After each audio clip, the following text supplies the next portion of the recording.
Nabisto ng Bureau of Immigration ang isang lalaking Chinese na nagpanggap na Pilipino matapos na mai-repatriate mula sa Myanmar. Ayon sa Bureau of Immigration, nagpakilala ang nasabing lalaki bilang alias King, 40 anyos, at idineklara ang kanyang sarili na Filipino pagdating sa inspeksyon sa airport.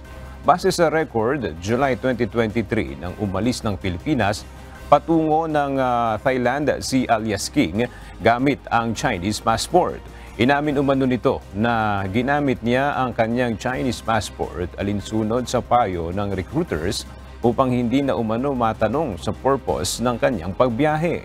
Mula Thailand ay tumawid umano ang dayuhan patungo ng Myanmar kung saan siya nabiktima ng human trafficking. Ngunit ng kalaunan ay pinakawalan din at naaresto naman ng Thai Immigration kung saan siya naditine ng 3 buwan. Sa takot na mapadeport sa China, nagpanggap umano si King bilang isang Pilipino at dito na siya na-isyuhan ng embahada sa Bangkok ng travel documents upang makabalik sa Pilipinas.